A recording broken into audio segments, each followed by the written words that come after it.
وسلم على رسوله النبي الكريم الأمين الرؤوف الرحيم.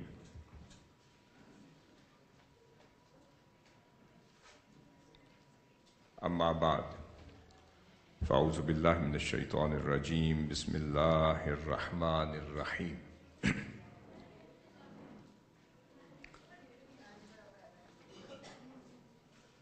وَكَذَلِكَ جَعَلْنَاكُمْ أُمَّةً وَسَطًا لِتَكُونُوا شُهَدَاءَ عَلَى النَّاسِ.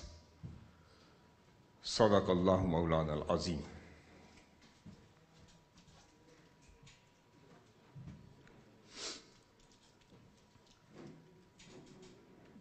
محترم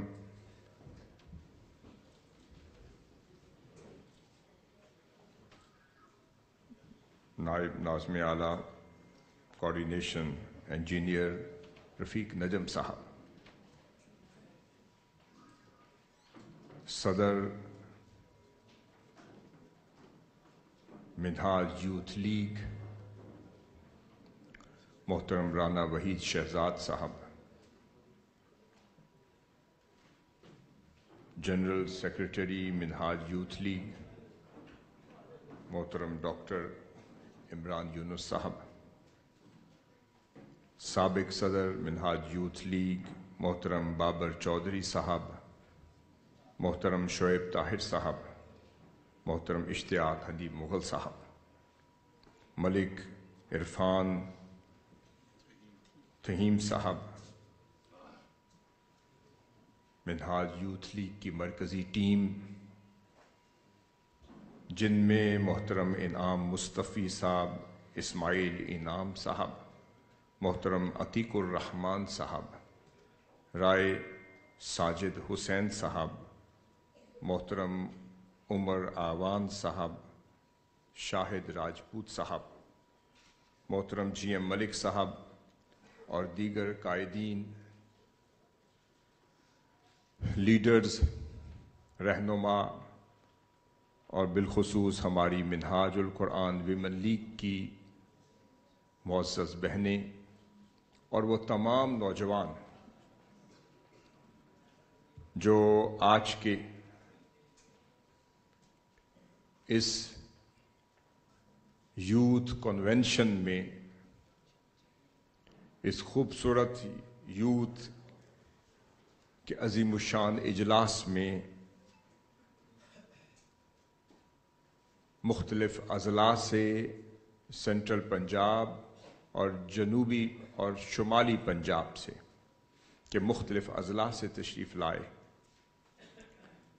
اللہ رب العزت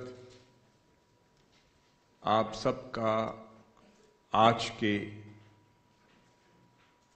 اس یوتھ کے خوبصورت اجلاس میں تشریف لانا قبول فرمائے، اور جس مقصد کے لیے آپ آئے ہیں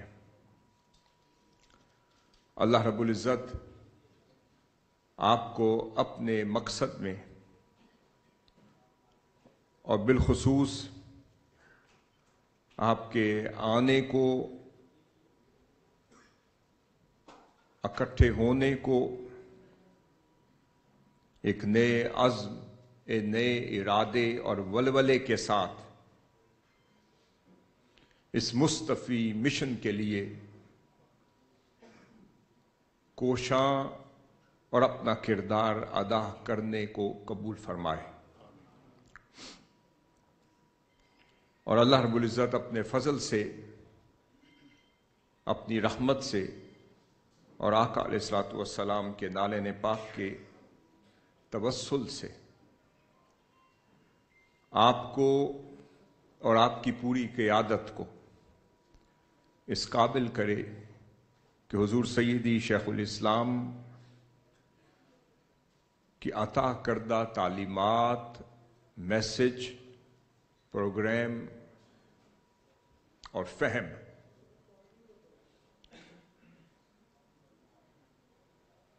جس اعتدال، میانہ روی اور خوبصورتی سے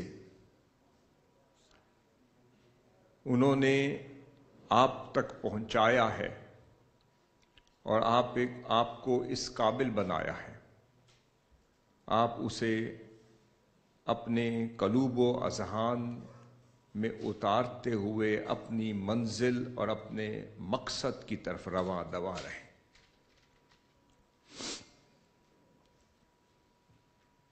میں آپ کو آج کے اس کنونشن پر، آج کے اس اجلاس پر، اس کے انعقاد پر آپ کی پوری مرکزی ٹیم، مرکزی صدر، مرکزی جنرل سیکریٹری اور آپ کی پورے منتظمین کو مبارکباد دیتا ہوں، اور آپ لوگ جو سفر کر کے آئے اور اس میں شرکت کے لیے تشریف لائے، آپ کے آنے پر بھی ہم اللہ کی بارگاہ میں دعا گو ہیں کہ اللہ تعالیٰ جس مقصد کے لیے آپ جمع ہوئے، آپ آئے، اس مقصد کو قبولیت عطا فرمائے۔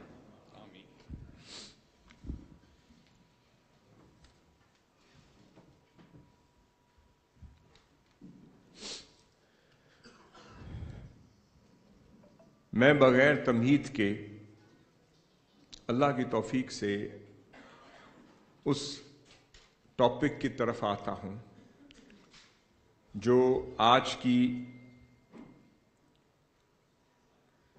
آپ کی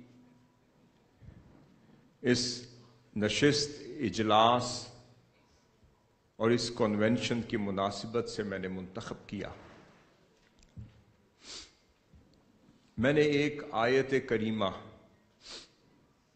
عنوان گفتگو کے طور پر تلاوت کی۔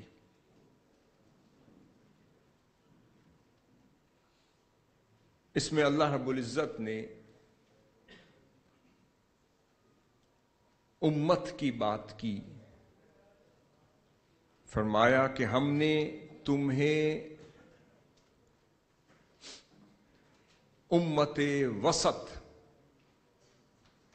بنایا، اعتدال والی امت بنایا، میانہ روی، اعتدال اور خیر پر چلنے والی امت بنایا، تاکہ تم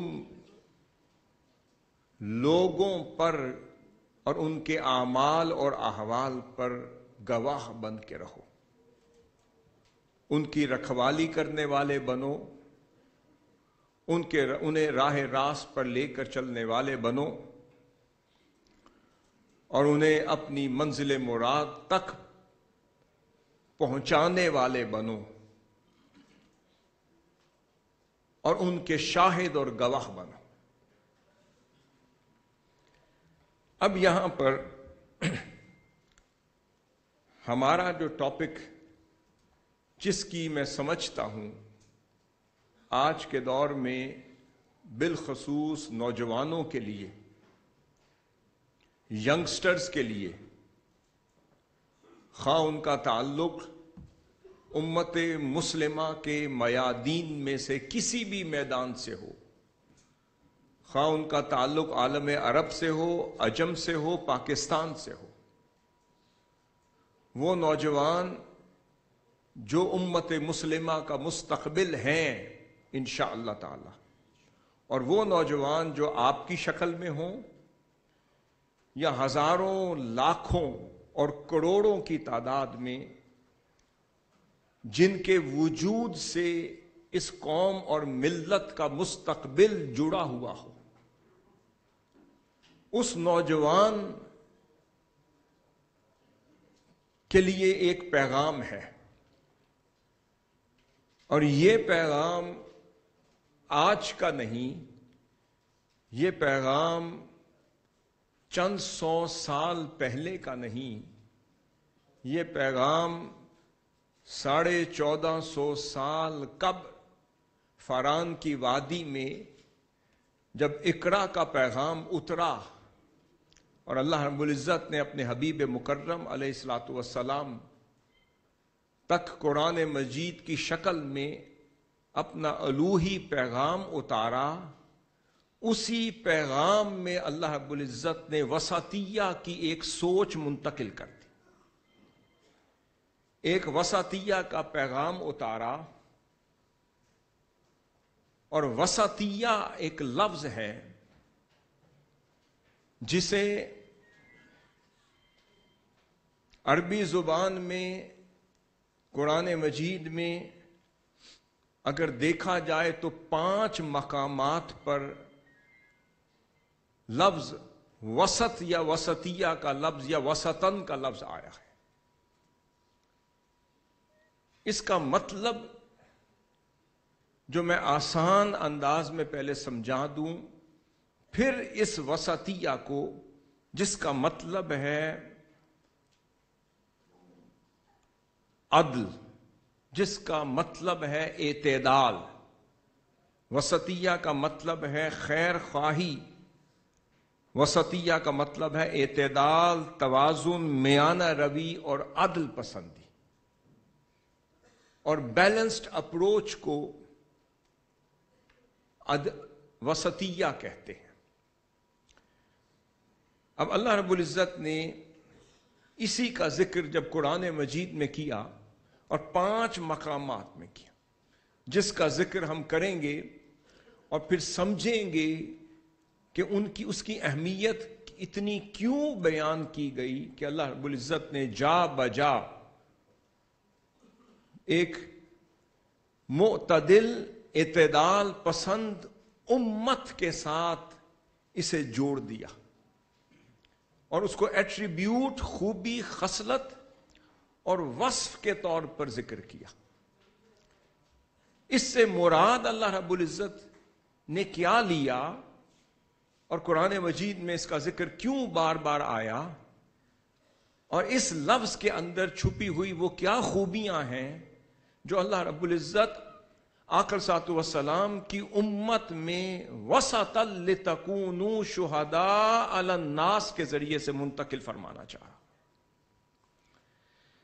اب یہ جو لفظ ہے عربی زبان میں کہتے ہیں الشیء الاعدل والافضل والاخیر، سب سے زیادہ عدل اور اعتدال والی شے کو وسطیہ کہتے ہیں، سب سے زیادہ افضل اور فضیلت رکھنے والی شے کو وسطیہ کہتے ہیں، جو وسطن کا لفظ آیا ہے، اور سب سے زیادہ اعتدال اور توازن اور میانہ روی رکھنے والی شے کو وسطیہ کہتے ہیں، خواہ وہ خوبی ہو، خواہ وہ خصلت ہو، خواہ وہ ایٹریبیوٹ ہو، اور خواہ وہ وصف ہو، جس میں پایا جائے اور جس امت میں پایا جائے اسے امتاً وسطا لتکونوا کہتے ہیں، امت وسط کہتے ہیں۔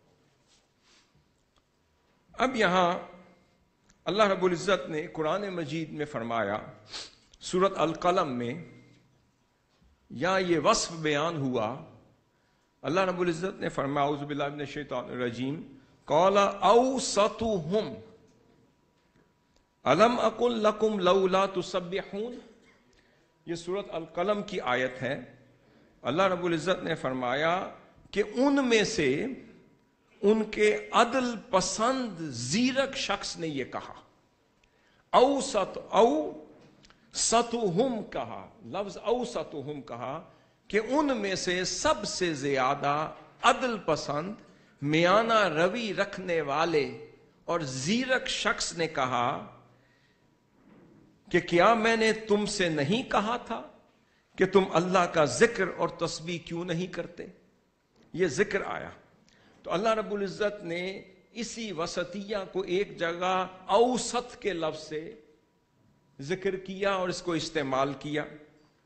اب الاوسط جب ہم معجم میں دیکھتے ہیں اس کا مطلب کیا ہے؟ وہ شخص جس میں جو عقل میں، رائے میں، فہم میں، سوچ میں، ارادے میں، جورسپروڈنس میں سب سے زیادہ افضل ہوگا، سب سے زیادہ ثقہ ہوگا، سب سے زیادہ ارجح ہوگا، راجح ہوگا، اس شخص کو اوسط کہتے ہیں۔ اب یہ خوبی اللہ رب العزت کو اتنی پسند آ گئی کہ فرمایا ان میں سے اوسط شخص نے یہ بات کہی کہ کیا میں نے تمہیں یہ بات نہیں کی تھی کہ اللہ کا ذکر کرو اور تسبیح کرو؟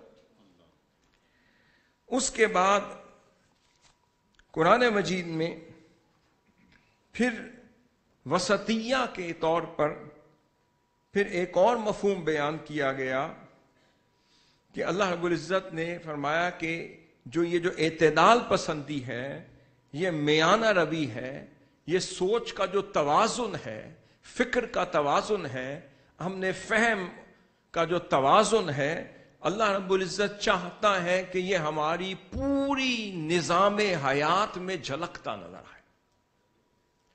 اس توازن کو اللہ رب العزت چاہتا ہے کہ ہمارے پورے نظام میں نظر آئے، ہماری شخصیت متوازن ہو، ہماری سوچ متوازن ہو، ہمارا طرز عمل متوازن ہو، ہمارا طرز زندگی متوازن ہو، ہمارے سوچنے کا سمجھنے کا انداز متوازن ہو، ہمارے چلنے کا پھرنے کا انداز متوازن ہو، اور زندگی کا ہر پہلو جو ہے وہ وسطیہ کے رنگ میں رنگا ہوا نظر آئے۔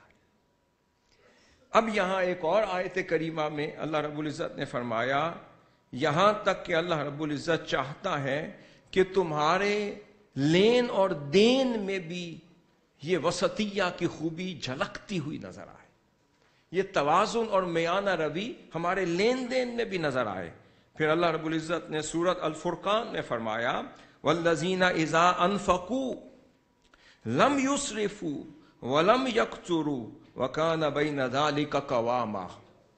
تو اللہ رب العزت کو یہ خوبی پسند آ گئی، فرمایا اللہ کے لوگ وہ ہیں، اللہ والے وہ ہیں جب خرچ کرتے ہیں تو نہ بے جا اڑاتے پھرتے ہیں، جب خرچ کرتے ہیں نہ بے جا اڑاتے پھرتے ہیں، اور نہ تنگی سے کام لیتے ہیں، بلکہ زیادتی اور کمی دونوں حدود کے درمیان اعتدال پسندی سے کام لیتے۔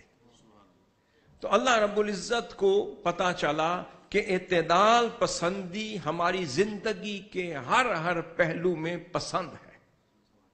میں آگے پھر میں پوری قرآن مجید کی روشنی میں اس سبجیکٹ کو سمجھانا چاہتا ہوں، اس آئیڈیالوجی کو سمجھانا چاہتا ہوں، اس نفسیات کو سمجھانا چاہتا ہوں، پھر اس کے فوائد اور اس کی صفات اور اس سے حاصل ہونے والے نتائج تک پہنچنا چاہتا ہوں، پھر اسے آج ہم اپنی قوم، ملت، نوجوانوں کے لیے کیسے زیور ایمان، زیور حیات بنا سکتے ہیں، اس طرف لے جانا چاہتا ہوں انشاءاللہ۔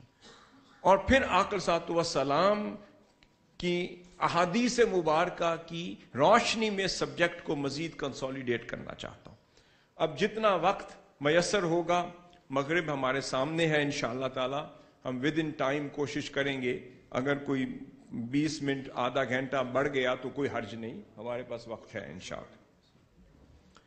اب ذہن میں رکھیں، اللہ رب العزت نے یہ جو لفظ ہے وساطہ، اسے قرآن مجید میں 5 مقامات میں ذکر کیا، جس سے وسطیہ نکلا ہے، جس سے اوسط نکلا ہے، جس سے وسطن نکلا ہے۔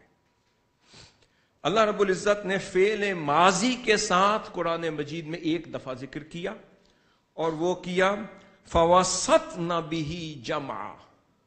سورہ العادیات میں فَوَسَطْنَ بِهِ جَمْعًا، کہ پھر وہ اسی وقت دشمن کے لشکر میں گھس جاتے ہیں، یعنی شامل ہو جاتے ہیں۔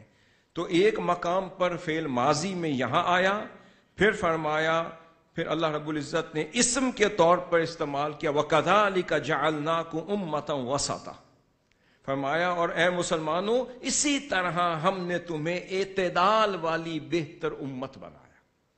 دوسری جگہ پر، پھر تیسری جگہ پر اس میں تفضیل کے ساتھ 3 مقامات میں آیا، اور اس میں اللہ رب العزت نے پھر فرمایا قَالَ أَوْسَطُهُمْ أَلَمْ أَقُلْ لَكُمْ لَوْلَا تُسَبِّحُونَ، کہ پھر وہ اعتدال پسند طبیعت رکھنے والے زیرک شخص نے کہا، یہ اس کی خوبی ہے کہ اللہ کو اس کی خوبی اتنی پسند آ گئی کہ پھر اللہ نے پھر ذکر کر دیا کہ پھر اوسطہم، ان میں سے اعتدال پسندی، میانہ روی اور بیلنسڈ اپروچ رکھنے والے شخص نے کہا. اب اس نے کیا کہا؟ اس نے کہا آج تو عذاب آیا ہے، اے قوم آج تو تباہی ہوئی ہے، اے قوم آج تو تم اللہ کی عذاب کی نظر ہو گئے، مگر تمہیں یاد نہیں کہ میں تمہیں نصیحت کیا کرتا تھا، میں تمہیں کلمات نصیحت کے ذریعے سے کہا کرتا تھا کہ خدا کا ذکر کرو، اس کی تسبیح کرو، اسے یاد کرو، اس سے ڈرتے رہو. اس کا ایک بات سمجھ آ گئی کہ ہاں وسطیہ پر، یعنی اعتدال والے، میانہ روی والے، معتدل اور متوازن راستے پر چلنے والا شخص وہ ہوگا جو کلمات نصیحت ادا کرتا رہے. اس کے بعد یہ لفظ وسطیہ ہے، جو اعتدال پسندی ہے یا میانہ روی ہے یا عدل پسندی ہے، اس کے معنی قرآن مجید میں اور الفاظ میں بھی آئے. یہ ایک ایسا مضمون ہے جو میں سمجھتا ہوں میں نے تیار کیا، یہ ایک جامع مضمون ہے کہ وسطیت کے اوپر، اعتدال پسندی، میانہ روی، بیلنسڈ اپروچ اور بیلنسڈ سٹیٹ آف مائنڈ پر یہ قرآن مجید کی روشنی میں یہ سارا مضمون ہے. اب ذہن میں آتا ہے کہ یہ اور معانی میں بھی یہ لفظ جو ہے بیلنسڈ اپروچ اور متوازن اپروچ اور میانہ روی اور معانی میں بھی استعمال ہوا ہے. میں کہتا ہوں جی ہاں ہوا ہے. اب کہاں ہوا ہے، میں اس کی چند مثالیں آپ کے سامنے رکھتا ہوں.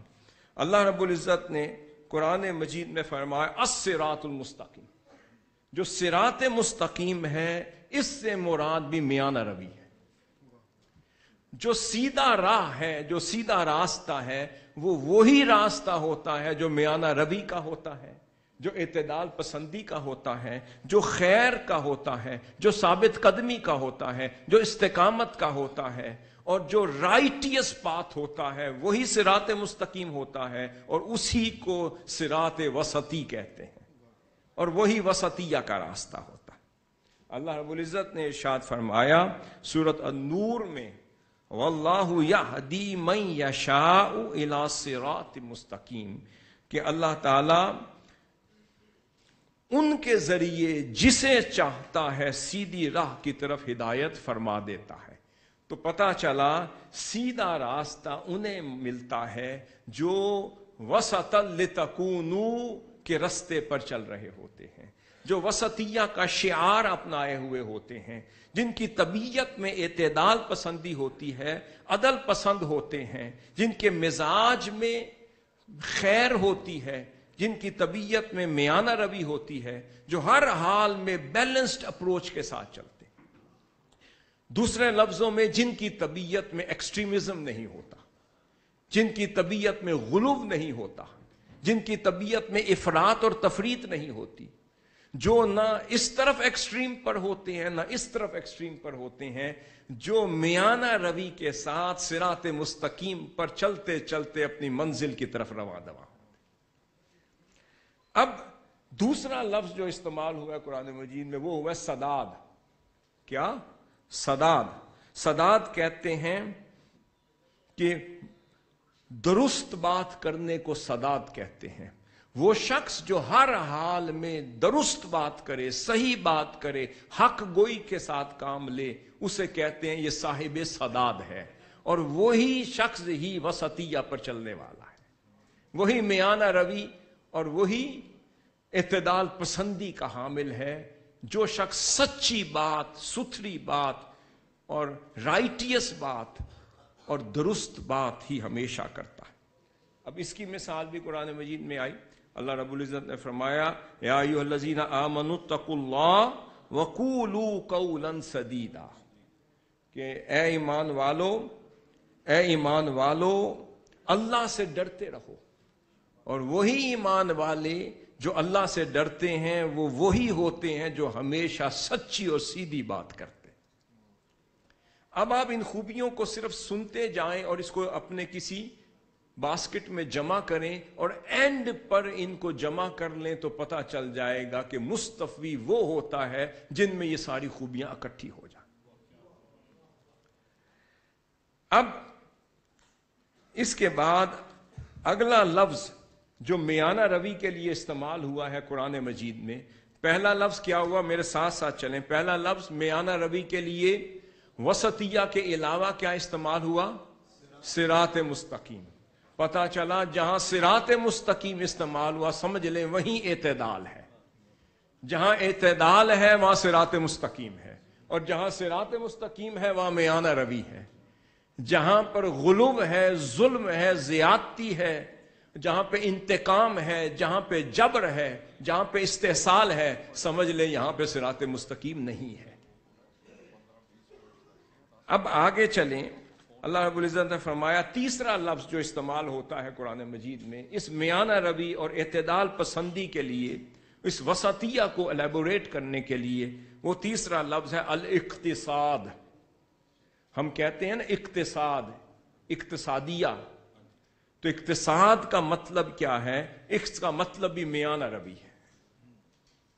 کہ ہم کہتے ہیں کہ ہم اقتصاد پڑھا رہے ہیں، جس کو اکانومی کہتے ہیں یا اکنامکس کہتے ہیں. تو اکانومی کیا ہے؟ وہ بھی میانہ روی اڈاپٹ کرنے کو اکنامیکل اپروچ کہتے ہیں.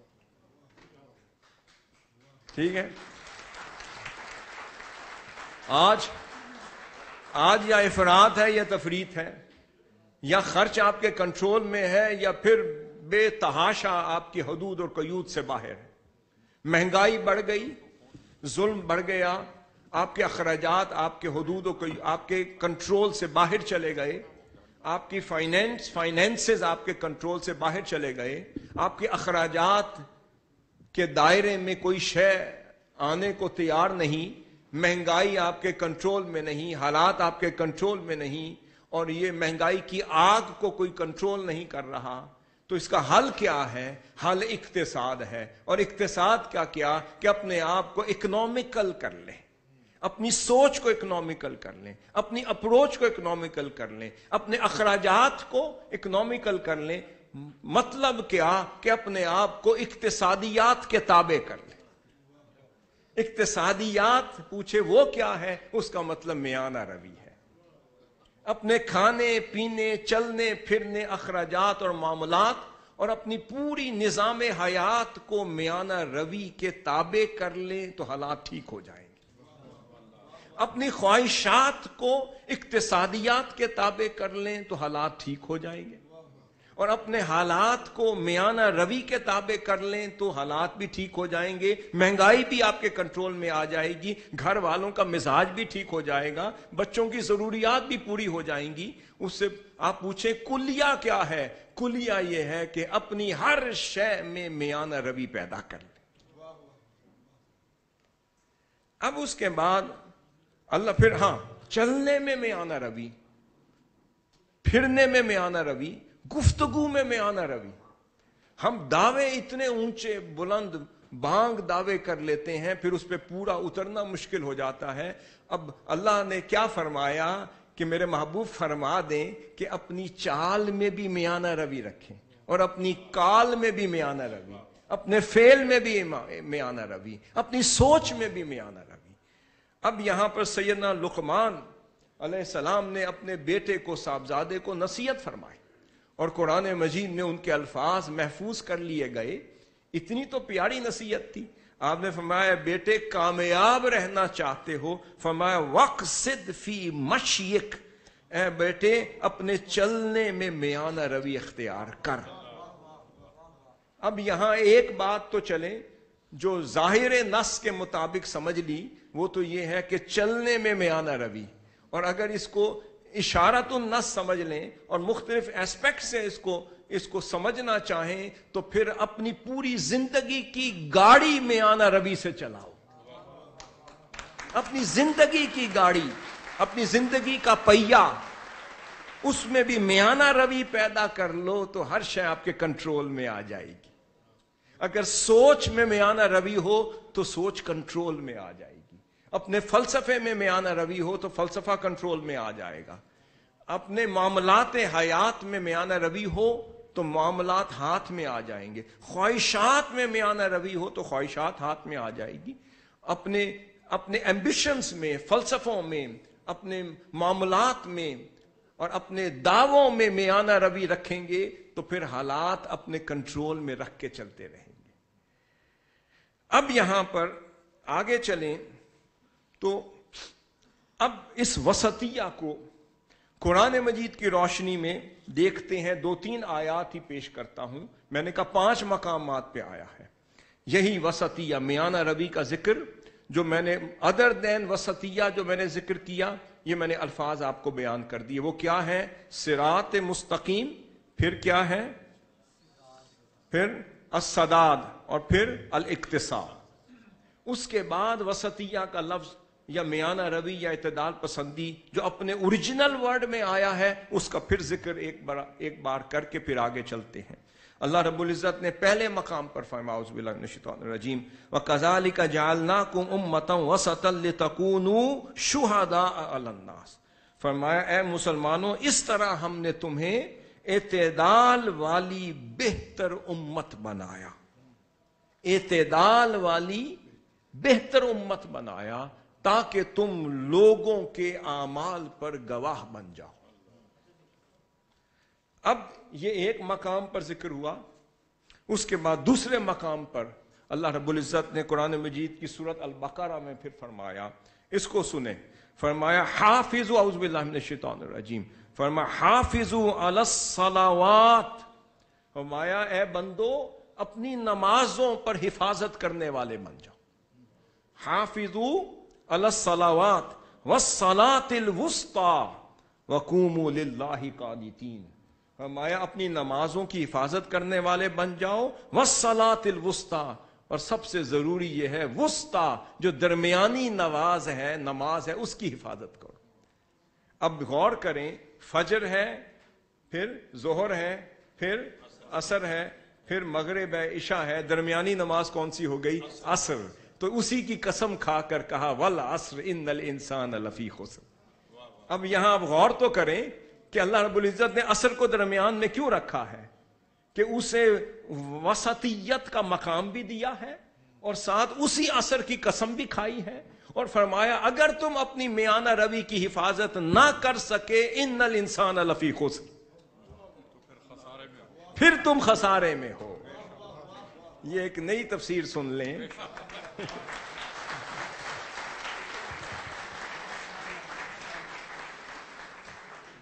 میں قسم اس لیے کھا رہا ہوں کہ میں نے جس عصر کی قسم کھائی ہے اسے میں نے درمیان میں رکھا ہے، اس کے مزاج میں بھی وسطیت ہے، کیونکہ عصر کا جو وقت ہے وہ بھی درمیانہ وقت ہے۔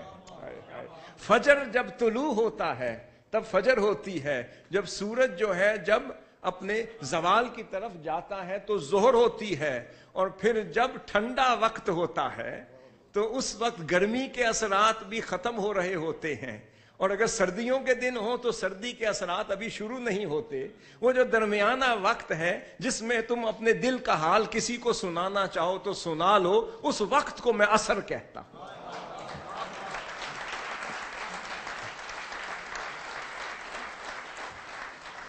میرے اس لفظ عصر والصلاۃ الوسطی سے ہی سیکھ لو کہ میانہ روی کیا ہے، کہ عصر جو ہے وہ سب رنگوں کو اپنے اندر جمع کر لیتا ہے۔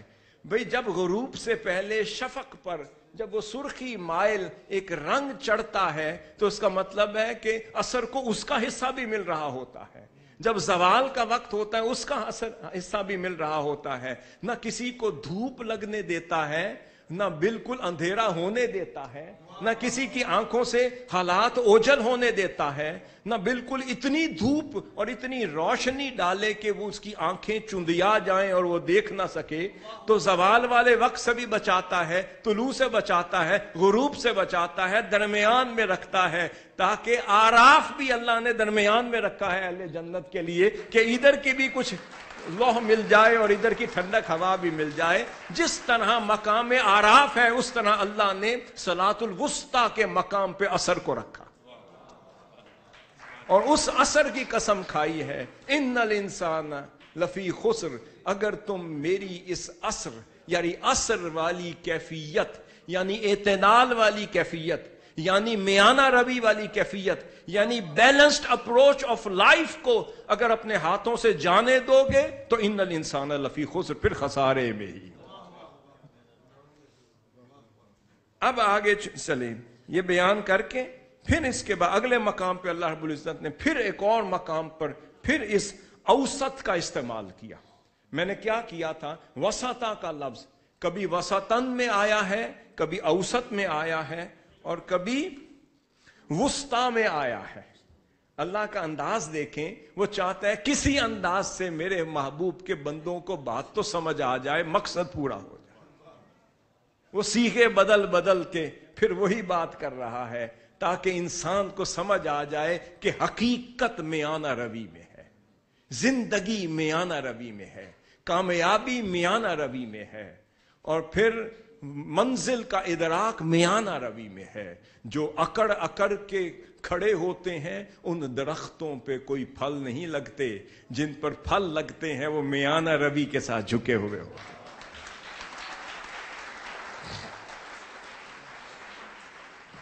پھر فرمایا ہاں اطعام الطعام میں بھی وسطیہ کا رنگ ہے، اطعام الطعام میں بھی وسطیہ، کیونکہ اطعام میں کھلانا پڑتا ہے، کھلانے میں جھکنا پڑتا ہے۔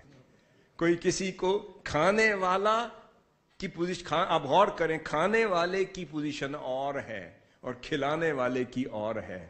کھانے والا بیٹھ کے کھاتا ہے اور کھلانے والا جھک کر کھلاتا ہے۔ اب اللہ رب العزت نے فرمایا فَكَفَّارَتُهُ اطعام 10 مساکین من اوسط ما تطعمون اہلیکم۔ اللہ رب العزت نے فرمایا کہ ہاں جو کفارہ ہے وہ فرمایا کہ بھئی قسم کا کفارہ ہے یا اور بھی کفارہ جہاں ذکر کیا ہے، فرمایا وہ کیا ہے کہ تم 10 مسکینوں کو کھانا کھلاؤ۔ فرمایا کس طرح کا کھانا کھلاؤ؟ بندے نے پوچھا مولا کس طرح کا کھانا کھلاؤں؟ فرمایا ہاں اوسط درجے کا کھانا کھلاؤ۔ کس طرح کا کھانا کھلاؤ؟ بھئی اوسط درجے کا کھانا کھلاؤ۔ یہ لفظ ہم اردو میں استعمال کرتے ہیں نا، اوسط درجے کا۔ اب سمجھ لیں اللہ فرماتا ہے کھانے میں بھی میانہ روی ہونی چاہیے۔ جس طرح کا کھانا تم گھر والوں کو کھلاتے ہو اسی طرح کا میانہ روی والا کھانا ہی ان 10 مسکینوں کو کھلایا کرو۔ کھانے میں بھی، اطعام الطعام میں بھی اللہ رب العزت فرمایا اوسط درجے۔ اس کا مطلب اگر آج ہم 3 روٹیوں کی بجائے مجھے یہ بتائیں 4 کا اوسط کیا بنتا ہے، 2 کا اوسط کیا بنتا ہے، اور 1 کا اوسط کیا بنتا ہے؟ فرمایا اگر ہر شے میں ہم اوسط درجے پر آ جائیں تو خیر ہی خیر ہو جائے۔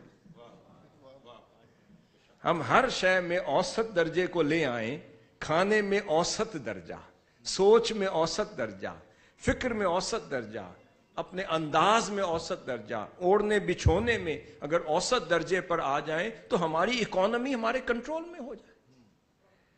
اب آگے پھر چلتے ہیں کہ قرآن مجید نے پھر اس وسطیہ کی صفات بیان کری۔ میرا سارا موضوع یہ ہے سارا مفہوم الوسطیہ فی القرآن، سارا قرآن سے ہی ثابت کیا میں نے، جو میں آپ کے سامنے رکھ رہا ہوں۔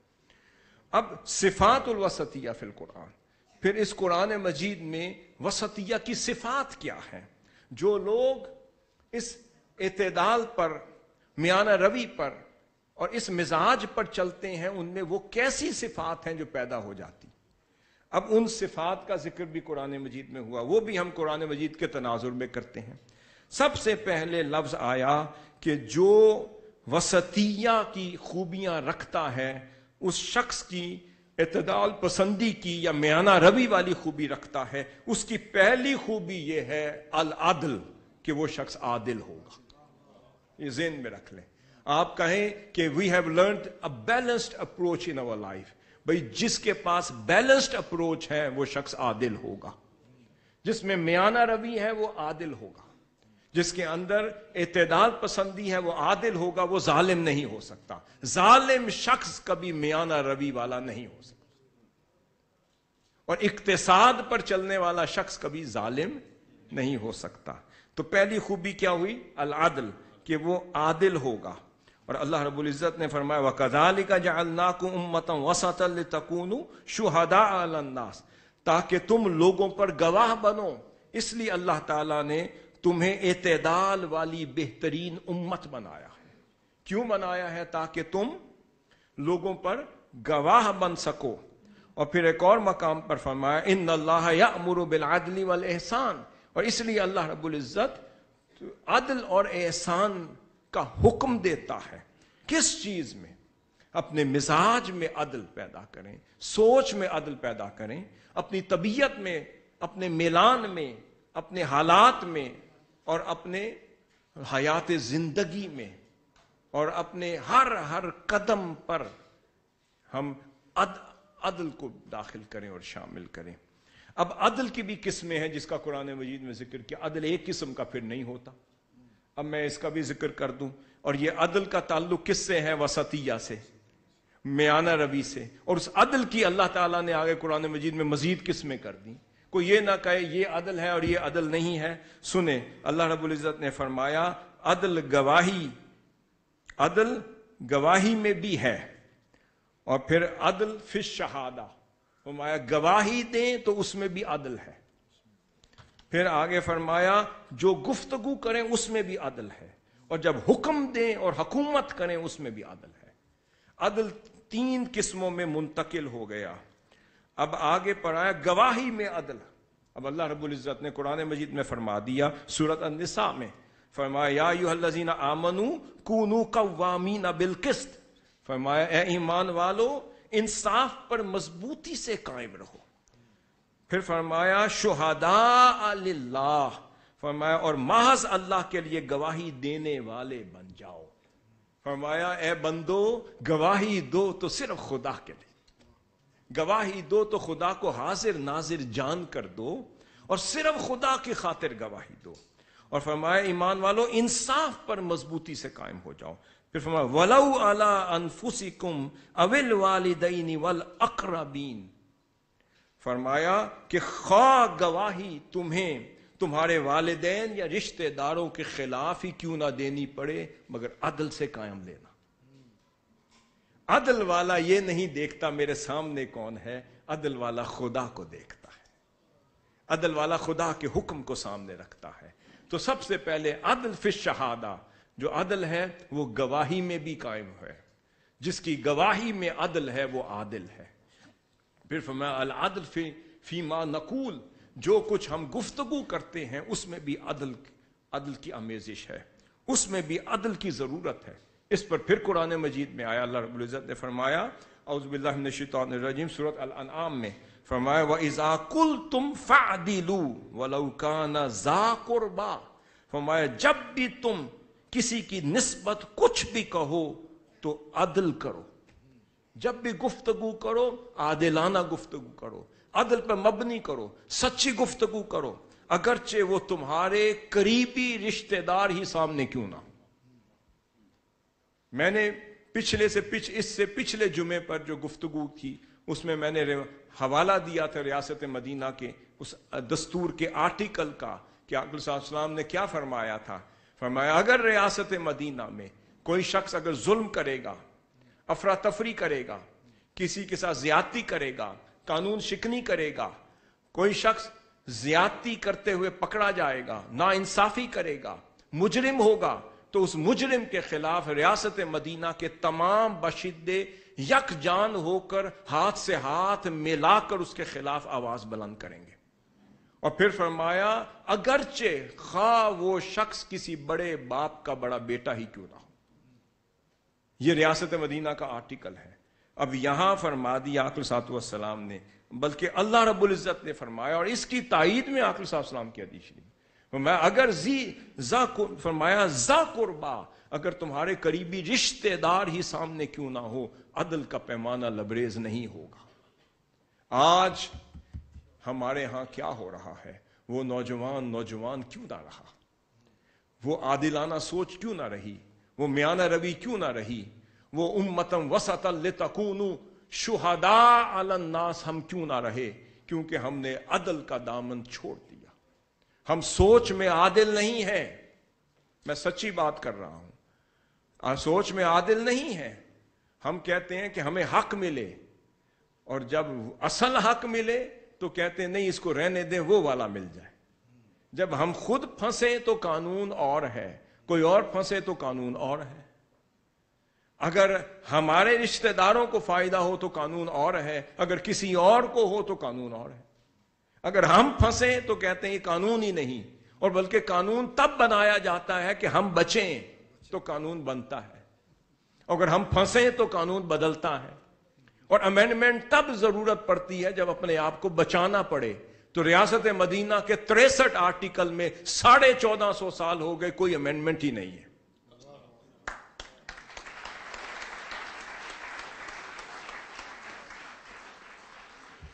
اس کے بعد العدل فی الحکم، پھر فرمایا کہ حکم کے اندر بھی عدل ہے، اور عدل کس کا جزء ہے؟ وسطیہ کا. اس وقت تک اعتدال پسندی میانہ روی آ ہی نہیں سکتی جب تک ہم اپنے حکم میں عدل کو شامل نہ کریں. وہ کیا ہے؟ اعوذ باللہ من الشیطان الرجیم وَإِذَا حَكَمْتُمْ بَيْنَ النَّاسِ أَن تَحْكُمُوا بِالْعَدْلِ.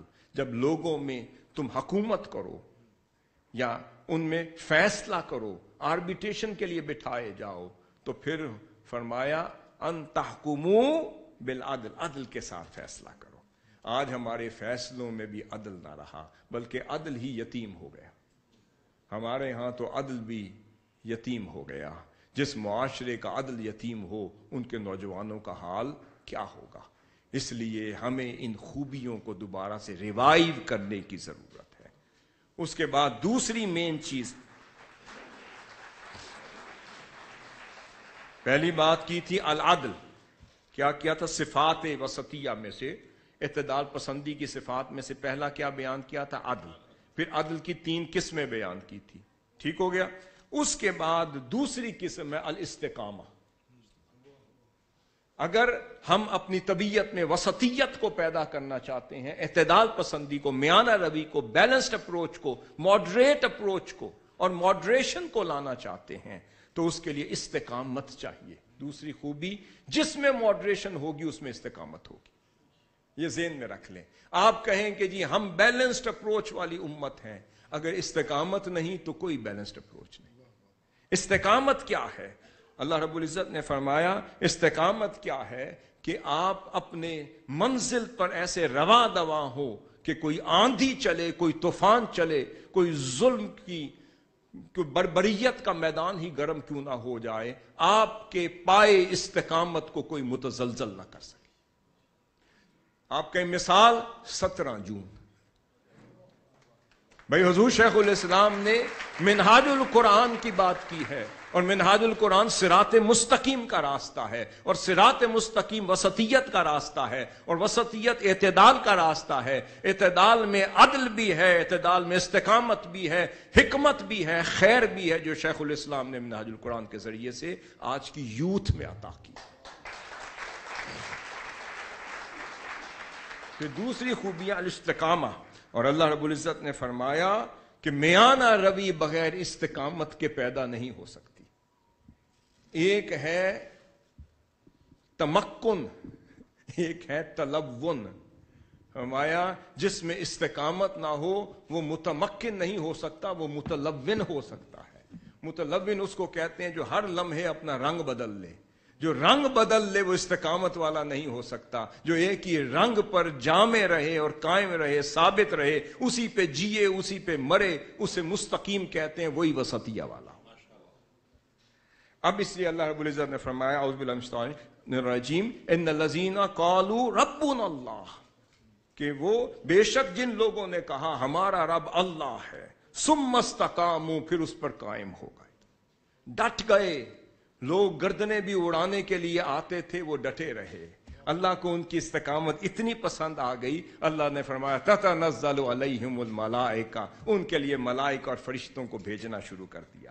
فرمایا اللہ تخافوا ولا تحزنوا وابشروا بالجنۃ التي کنتم توعدون.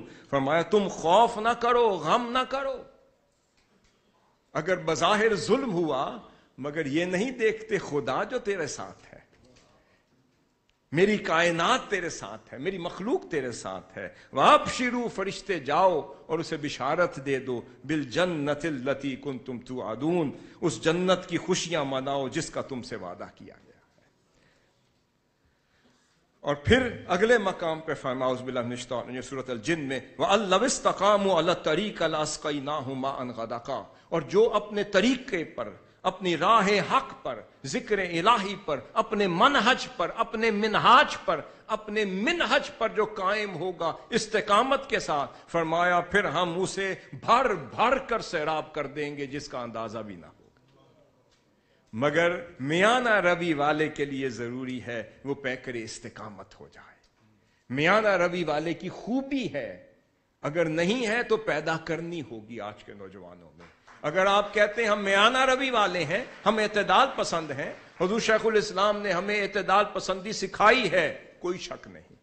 منہاج القرآن اعتدال پسندی کا منہاج ہے، منہاج القرآن میانہ روی کا منہاج ہے، منہاج القرآن عدل پسندی کا منہاج ہے. منہاج القرآن میں حکمت بھی ہے، استقامت بھی ہے، عدل بھی ہے، اعتدال بھی ہے، توازن بھی ہے، محبت بھی ہے اور فکر آخرت بھی ہے. پھر آخر صلوات و سلام کے لیے اللہ رب العزت نے فرمایا میرے محبوب فاستقم کما امرت، محبوب ایسے ہی ثابت قدم رہیے جیسے آپ کو حکم کیا گیا ہے. ومن تاب معک، اور جو آپ کی معیت میں اللہ کی طرف رجوع کرے گا وہ بھی، ولا تطغوا، اور اے لوگو تم سرکشی مت کرنا.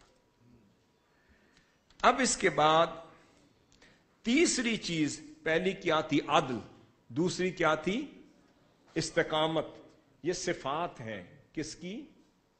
اعتدال پسندی اور میانہ روی اور وسطیت کی. کیا ہے؟ خوبیاں ہیں، ایٹریبیوٹس ہیں، صفات ہیں. اب تیسری خوبی جس کا ذکر کرنے لگا وہ کیا ہے؟ الحکمہ. وہی شخص، یہ ساری خوبی جمع کر لیں، یہ وہ خوبی ہیں جو آج کے اس مصطفی نوجوان میں ہونی چاہیے جسے حضور شیخ الاسلام مستقبل کا معمار بنا رہے. میانہ روی، اعتدال پسندی، بیلنسڈ اپروچ، ماڈریشن، اور جس میں ہوگی اس کی پہلی خوبی کیا؟ وہ صراط مستقیم پر ہوگا. دوسری سداد والا ہوگا، اور تیسرا اقتصاد والا ہوگا. اگر شاہ خرچی کرے گا تو پھر وہ میانہ روی والا نہیں ہے. اگر کنجوسی کرے گا تو وہ بھی میانہ روی والا نہیں. اگر درمیانہ رستہ اڈاپٹ کرے گا تو وہ میانہ روی والا ہے. پھر خوبیاں کیا ہونی چاہیے کہ اس کے اندر نمبر 1 عدل ہو. اگر دوسروں کے لیے عدل ہو اور اپنے لیے عدل کے پیمانے بدل جائیں تو وہ میانہ روی والا نہیں. پھر دوسری چیز اس کے اندر استقامت ہوگی. تیسری چیز اس کے اندر حکمت ہوگی. آخر اللہ رب العزت نے فرمایا اعوذ باللہ من الشیطان الرجیم سورۃ البقرہ میں یؤتی الحکمت من یشاء، اللہ جسے چاہتا ہے حکمت عطا کر دیتا ہے. وَمَن يُؤْتَ الْحِكْمَةَ فَقَدْ أُوتِيَ خَيْرًا كَثِيرًا، اور جسے حکمت دے دی جائے سمجھ لو اللہ تعالیٰ نے اسے بہت بڑی بھلائی اس کے نصیب میں لکھ دی. جس کو حکمت، اور اللہ رب العزت نے آپ کو کیا دیا ہے؟ فرمایا وَمَا يَذَّكَّرُ إِلَّا أُولُو الْأَلْبَابِ، اور اللہ کی نصیحت کو وہی سمجھ سکتا ہے جو دانائی اور حکمت والا ہے. اور حضور شیخ الاسلام کی اسی حکمت نے تو مشن کو یہاں تک پہنچایا. ان کی دانائی نے، ان کی حکمت نے، ان کے وزڈم نے، ان کے اعتدال اور میانہ روی پر قائم سوچ اور فکر نے آپ کو یہاں تک کامیابی سے پہنچایا. اب اگلا سفر یہی ہماری تلوار ہے، یہی ہمارا قلم ہے، یہی ہماری پہچان ہے، یہی ہمارا ٹول ہے. میں اس کو اپلائی کرنے لگا ہوں. آج یہ جو ہمارا شرازہ بکھرتا ہے، ہمارا ایکویلیبریم آف آور لائف جو ڈسٹرب ہو جاتا ہے، اپ سائڈ ڈاؤن ہو جاتا ہے، اس کا مطلب یہ کہ ہمارا اعتدال اور میانہ روی یا ہمارا وسطیت ڈسٹرب ہو جاتا ہے. پھر فرمایا ہاں، پھر چوتھا سنیں، پھر چوتھی خوبی جو اس ضمن میں آخری خوبی ہے وہ الخیریہ، وہ ہے خیر. جو اعتدال والے ہوتے ہیں وہ ہمیشہ خیر کی بات کرتے ہیں. جو اعتدال والے ہوتے ہیں وہ رحمت کی بات کرتے ہیں. جہاں خیر ہوگی وہاں رحمت ہوگی، جہاں رحمت ہوگی وہاں خیر ہوگی. اور اعتدال والے وہ ہوتے ہیں کہ ہجوم کیوں ہے زیادہ میں خانے میں، فقط اتنا سبب کہ پیر مغاں ہے مرد خلیق. یہ ہے بات. اگر ہمیں کوئی گالی بھی دے دے ہم اس کو بلا کر پھر بھی اس کا پیالہ بھر کے بھیج دیتے. کوئی ہمیں برا بھلا کہتے رہے ہم پھر بھی اس کے دامن میں کچھ ڈال کر ہی دیتے ہیں، نکالتے کچھ نہیں. بات یہ خیر والا مشن ہے. تو خیر والے ہوتے ہیں، اس لیے اللہ رب العزت نے فرمایا کنتم خیر امت اخرجت للناس، کہ تمہیں سب سے بہترین امت بنایا ہے اور تمہیں تیار کر کے پھر انسانیت کی رشد و ہدایت کے لیے بھیجا ہے. میں اس کو علی سبیل التنزل اپلائی کروں تو حضور سیدی شیخ الاسلام نے یہ ساری خوبیاں بٹھا بٹھا کر منہاج القرآن کی آغوش میں آپ کو سجا کر یہ خوبیاں آپ کے اندر منتقل کرنے میں 40 سال لگائے ہیں، تاکہ جب چلیں تو کہنے والا کہے کنتم خیر امت، یہی تو خیر امت ہے.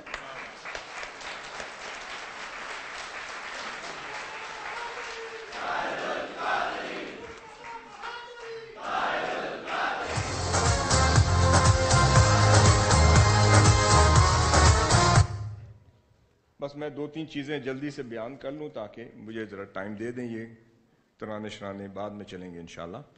اب یہاں پر یہ جو وسطیت ہے، میں نے اس کی کتنی خوبیاں بیان کر دی، 4 یا 5؟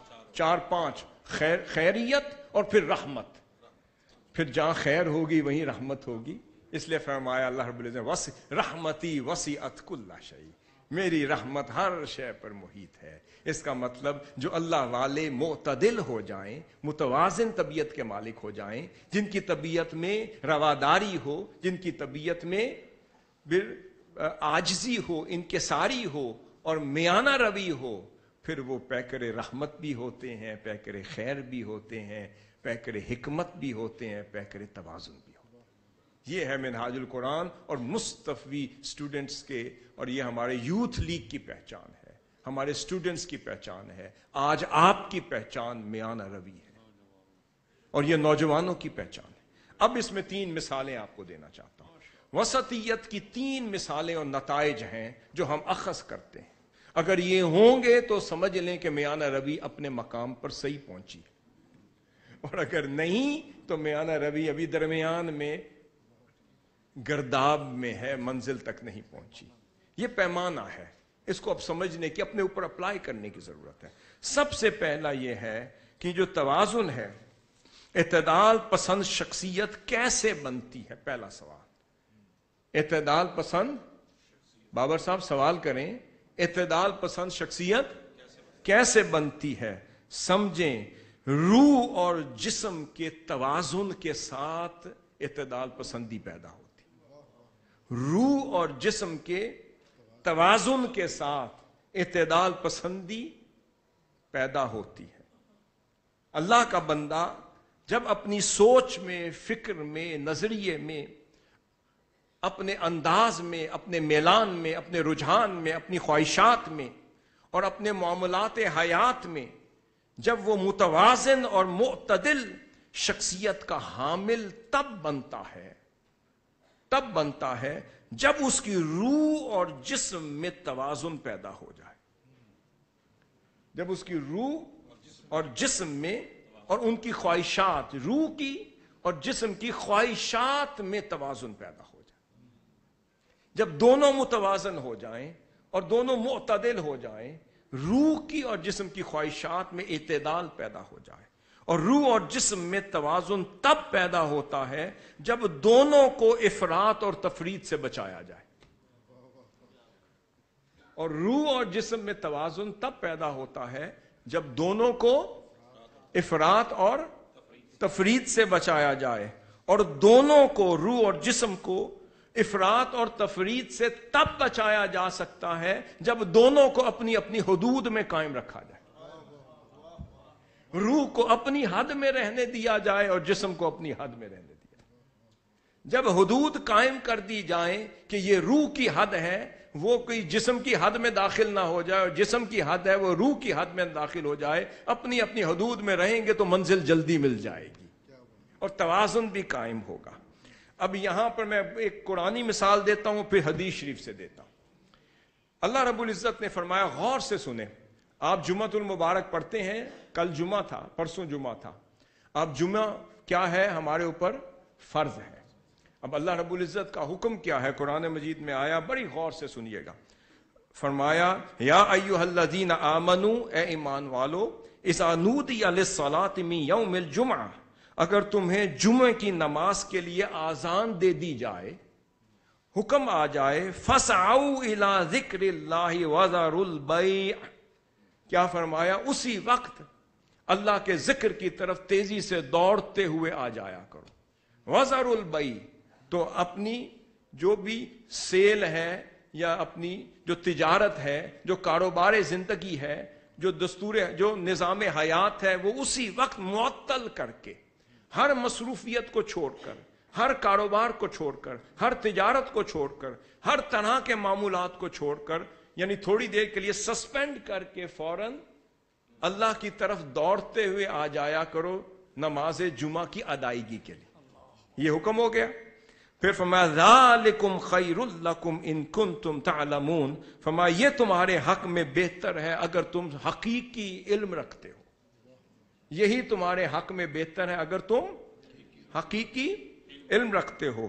پھر اللہ رب العزت نے فرمایا جب نماز ہو جائے، فرمایا فَإِذَا قُضِيَتِ الصَّلَاةُ، جب نماز پڑھ لی جائے، نماز ختم ہو جائے، تو فرمایا اب چاہا کہ اب بیٹھے نہ رہا کرو، فرمایا فَانْتَشِرُوا فِي الْأَرْضِ، جب نماز کا حکم آئے تو ہر شے کو چھوڑ کر تیزی سے دوڑتے ہوئے آؤ.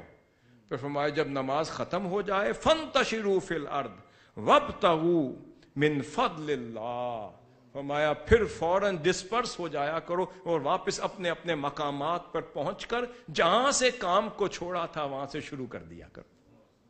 جس تجارت سے آئے تھے واپس شروع کر دو، جس کاروبار سے آئے تھے شروع کر دو، جس دفتر سے آئے تھے شروع کر دو، جس کام سے آئے تھے شروع کر دو، جس مصروفیت سے آئے تھے شروع کر دو. میں بیلنس کی بات کرنے لگا ہوں. فرمایا وَابْتَغُوا مِنْ فَضْلِ اللَّهِ، اور اللہ کا فضل کیا ہے؟ وہ رزق حلال ہے. فرمایا ہر سعی اور ہر کاوش اور ہر ایفرٹ کے نتیجے میں رزق حلال کمانے میں پھر مصروف ہو جایا کرو.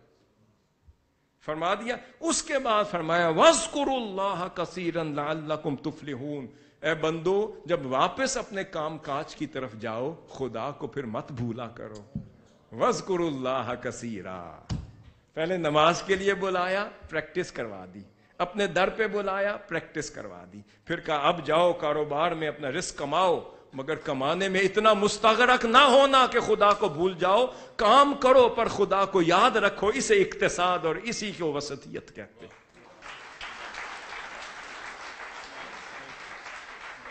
کتنی خوبصورت. فرمایا لعلکم تفلحون، تاکہ تم حقیقی فلاح اور کامیابی کے حامل ہو جاؤ. اب کیا ہے؟ ہمارا شیرازہ بکھر گیا. ہم دنیا میں جاتے ہیں دنیا یاد رہتی ہے، دین میں جاتے ہیں دین یاد رہتا ہے، پھر گھر والوں کے پاس جاتے ہیں، یہی ہمارے مسائل ہیں، پھر گھر والے ہی ہمیں جانے نہیں دیتے. ہم دوستوں کے پاس جائیں دوست ہمیں واپس نہیں آنے دیتے. ہم سیکولر ہو جائیں تو ادھر چلے جاتے ہیں، دیندار ہو جائیں تو اتنی بڑی داڑھی بڑھا کے چلے پہ چلے جاتے ہیں. ہم ادھر سے واپس آئیں تو داڑھی مڑوا کر تو پھر بالکل دہریے ہو جاتے ہیں، کبھی الہاد کی طرف، کبھی دہریت کی طرف، کبھی سیکولرزم کی طرف، اور کبھی پھر اتنے دیندار ہوتے ہیں تو پھر مسجد سے نکلنے کو جی نہیں کرتا. پھر مسجد سے ایسے بیزار ہوتے ہیں کہ مسجد میں آنے کو جی نہیں کرتا. کسی کو گھر والے اچھے مل جائیں تو گھر سے نکلنے کو جی نہیں کرتا. جس کا اچھا رشتہ نہ ہو تو گھر جانے کو جی نہیں کرتا.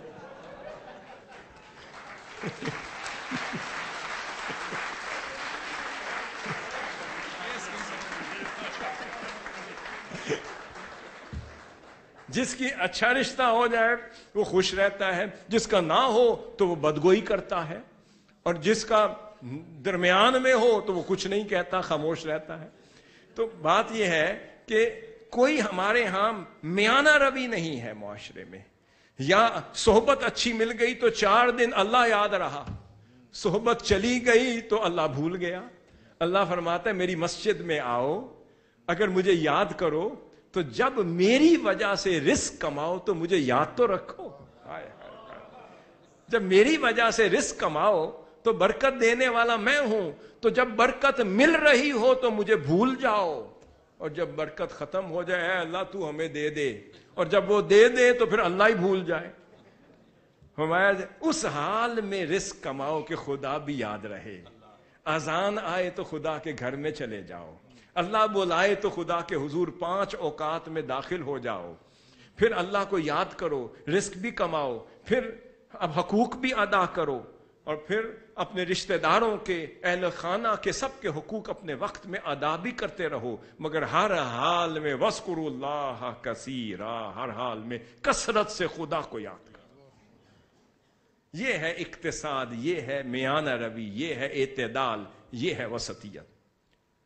اس کے بعد یہاں پہ میں آپ کو ایک مثال اینڈ پہ دوں گا، پہلے ان چیزوں کو میں مکمل کر لوں، اس کے بعد میں کوئکلی کرنا چاہ رہا ہوں، ٹائم نکل رہا ہے، آگے نماز بھی ہم نے پڑھنی ہے۔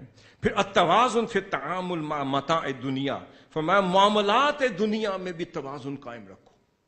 پہلے میں نے کہا نماز کے معاملے میں اور روزگار کے معاملے میں، پھر آگے فرمایا معاملات دنیا میں بھی توازن کو قائم رکھنا، یہ اس وسطیت کی اور اعتدال پسندی کی خوبی ہے۔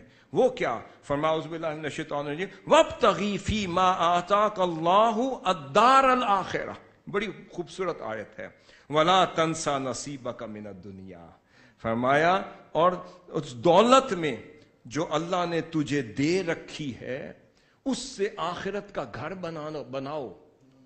جو دولت تمہیں دی ہے، معیشت تمہیں دی ہے، اور جو تمہیں اسباب دیے ہیں، اے بندے بھول نہ جاؤ اس کے ذریعے سے جنت میں اپنا گھر بنانے کا سبب پیدا کر، اللہ کی راہ میں خرچ کرو، اطعام الطعام کرو، نیکی کرو، غریبوں پہ خرچ کرو، جن کا حق تمہارے مال میں اللہ نے رکھ دیا ہے ان کو بھی دو، تاکہ آخرت میں تم جاؤ تو تمہارا گھر پہلے سے بنا ہوا ہو۔ اب ساتھ اللہ کی طرف سے وسطیت کیا ہے، بیلنسڈ اپروچ کیا ہے؟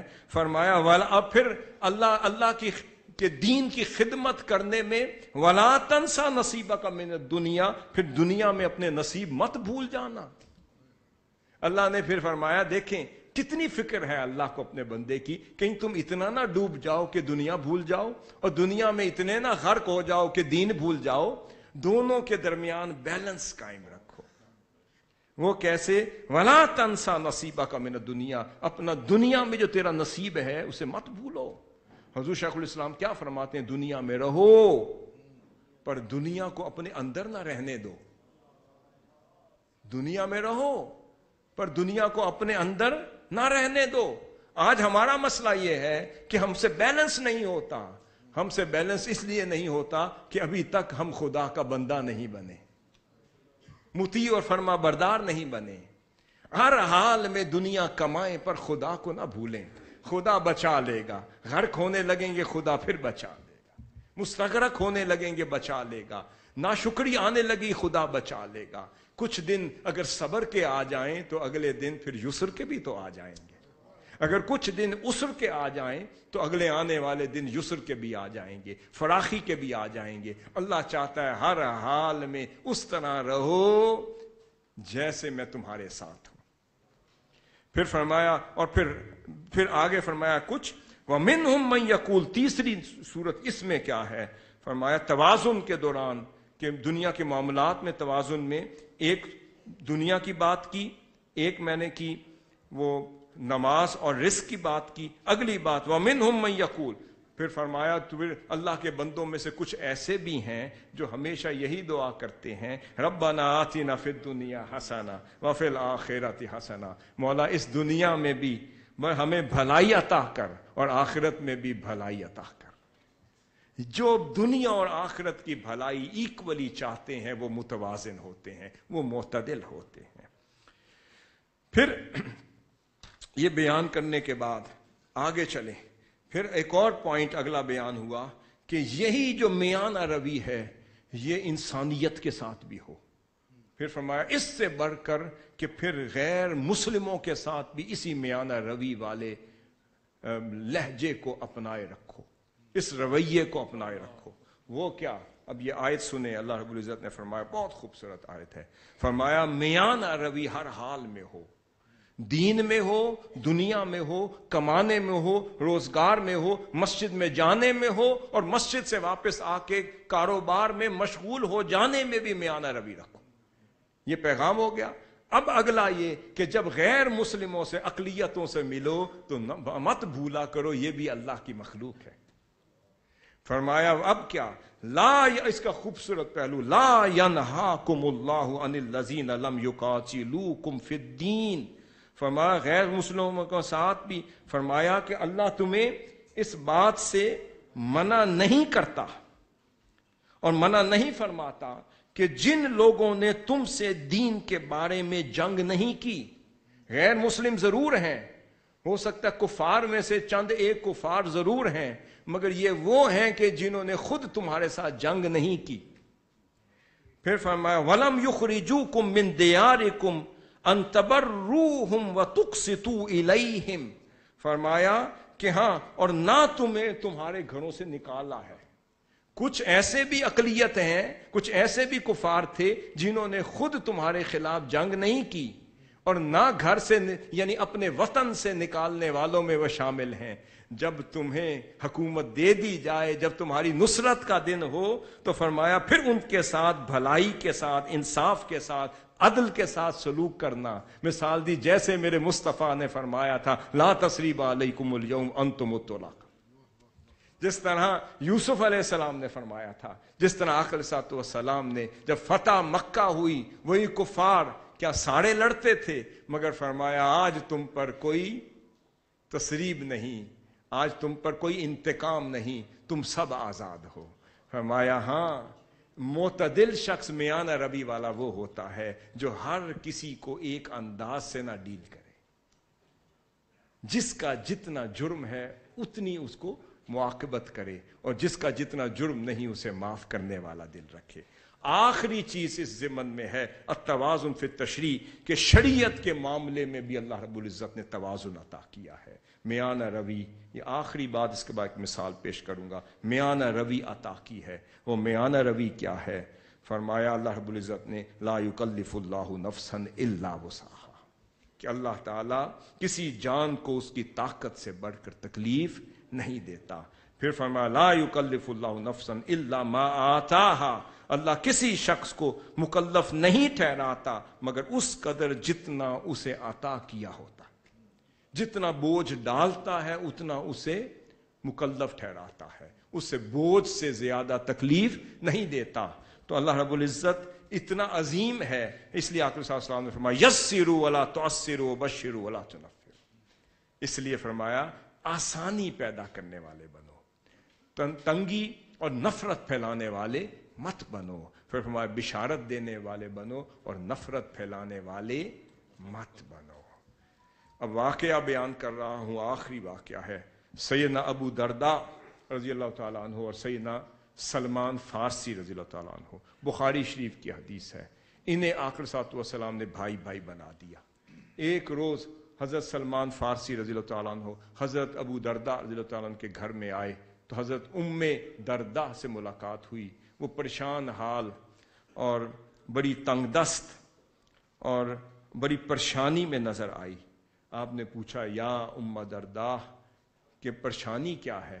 آپ فرمانے لگی کہ پتہ نہیں، لگتا ہے کہ اخو کا ابو درداء لیس لہ حاجت فی الدنیا، لگتا ہے کہ آپ کے بھائی ابو درداء کو اس دنیا سے کوئی سروکار نہیں رہا۔ آپ نے فرمایا کیا ہوا؟ فرماتے ان کو اس دنیا میں کوئی دلچسپی نہیں رہی، دن کو روزے رکھتے ہیں اور رات کو سجدوں میں رہتے ہیں، ان کو اس دنیا میں کوئی توجہ نہیں رہی، کوئی سروکار نہ رہا۔ اتنے میں حضرت ابو درداء تشریف لے آئے، اور اتنے میں حضرت ابو درداء تشریف لے آئے اور ام درداء نے کھانا پکایا تھا، اور حضرت سلیمان فارسی رضی اللہ تعالیٰ عنہ انتظار میں رہے کہ حضرت ابو درداء آئیں گے تو دونوں بھائی مل کے کھائیں گے۔ آپ دسترخوان پر بیٹھے ہیں، حضرت ابو درداء تشریف لائے، کہا یا ابا درداء میں آپ کا انتظار کر رہا ہوں، آپ بیٹھیں گے تو میں کھانا کھاؤں گا۔ آپ نے فرمایا بھائی سلیمان میری معذرت قبول کر لیں، میں روزے میں ہوں، آپ کھانا کھا لیں، میں بعد میں کھا لوں۔ آپ نے پھر کھانا تناول فرما لیا۔ پھر شام ہوئی، آپ نے افطار کیا، اور پھر ساری رات آپ نے آرام کیا اور وہ مصلی پر رہے، اور پھر صبح تہجد بھی پڑھی، پھر فجر بھی پڑھی، پھر سوتے، پھر مصلی پر بیٹھ گئے، اور حضرت سلمان فارسی نے وقت پر اٹھے، نماز بھی پڑھی، پھر سو گئے، پھر دوبارہ اٹھے، اور پھر ان کو پکڑ لیا، پھر ان کو ایک کلمات نصیحت فرمائی۔ فرماتے ہیں اے بھائی سلیمان، میں آپ کو ایک نصیحت بڑے کلمات تحفے کے طور پر دینا چاہتا ہوں جو میں نے آقا صلی اللہ علیہ وسلم کی بارگاہ سے سیکھے ہیں، اور یہی دین ہے۔ آپ نے فرمایا وہ کیا ہے؟ فرمایا اے ابو درداء، ان لربک علیک حقا، تمہارے رب کا بھی تم پر حق ہے، ولنفسک علیک حقا، تمہارے نفس کا، تمہاری جان کا بھی تم پر حق ہے، ولاہلک علیک حقا، تمہاری بیوی اور زوجہ کا بھی تم پر حق ہے، فاتی کل ذی حق حقہ، ہر حقدار کو اس کا حق پہنچاتے رہو، یہ دین ہے۔ پھر آقا صلی اللہ علیہ وسلم کی بارگاہ میں حضرت ابو درداء چلے گئے۔ آپ نے سوچا کہ پتہ نہیں کہ یہ دین مکمل بھی ہے یا نہیں۔ آپ نے کہا یا رسول اللہ یہ قصہ ہوا اور یہ حضرت سلمان فارسی نے مجھے کہا۔ آپ نے فرمایا صدق سلمان، سلمان نے سچ کہا، یہی دین ہے۔ اتنے میں حضرت عبداللہ بن عمرو بن العاص، یہ بھی بخاری شریف کی حدیث ہے کہ وہ ان کے بارے میں آقا صلی اللہ علیہ وسلم کو پتہ چلا کہ وہ سارا دن ساری رات عبادت میں رہتے ہیں اور سارا دن روزے میں رہتے ہیں، اور جب ان کی امور حیات میں بے اعتدالی کی خبر آقا صلی اللہ علیہ وسلم کو پہنچی تو آقا صلی اللہ علیہ وسلم نے انہیں بلوا لیا۔ حضرت عبداللہ بن عمرو بن العاص کو بلا کر فرمایا اے عبداللہ، تیرے بارے میں یہ خبر پہنچی ہے، کیا صحیح ہے؟ اس یا رسول اللہ یہی ہے، بات یہی ہے۔ آپ نے فرمایا فلا تفعل صم و افطر، اتنا لمبا روزہ مت رکھا کر، روزہ بھی رکھو افطار بھی کرو۔ دین کیا ہے؟ روزہ بھی رکھو افطار بھی کرو۔ فرمایا کم و نم، پھر قیام بھی کرو آرام بھی کرو۔ فَإِنَّ لِجَسَدِكَ عَلَيْكَ حَقًّا، فرمایا تمہارے جسم کا بھی تم پر حق ہے۔ وَإِنَّ لِعَيْنِكَ عَلَيْكَ حَقًّا، تمہاری آنکھوں کا بھی تم پر کوئی حق ہے۔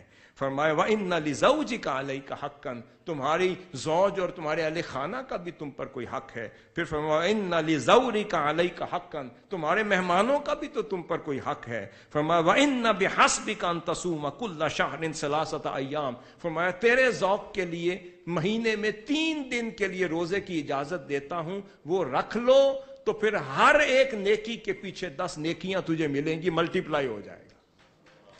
پھر فَإِنَّ ذَلِكَ صِيَامُ الدَّهْرِ كُلِّهِ، یہ پورے سال کے روزے کا نظام ہے جو تجھے دے دیا۔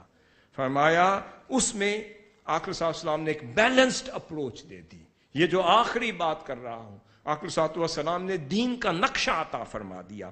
اور یہاں پر صحابہ کرام اور اہل بیت اطہار بیان کرتے ہیں کہ آقا صلی اللہ علیہ وسلم اپنے وقت کو 3 حصوں میں تقسیم کیا کرتے تھے۔ یہ اعتدال تھا، یہ وسطیت تھی۔ ایک حصہ اللہ کی عبادت اور نماز کے لیے رکھتے تھے آقا صلی اللہ علیہ وسلم، اور وہ دوسرا حصہ گھر والے اور اہل خانہ کے حقوق کی ادائیگی کے لیے رکھتے تھے، اور تیسرا حصہ اپنی ضرورت اور راحت کے لیے آقا صلی اللہ علیہ وسلم رکھتے تھے۔ اور اس تیسرے حصے کو بھی 2 حصوں میں تقسیم کرتے تھے۔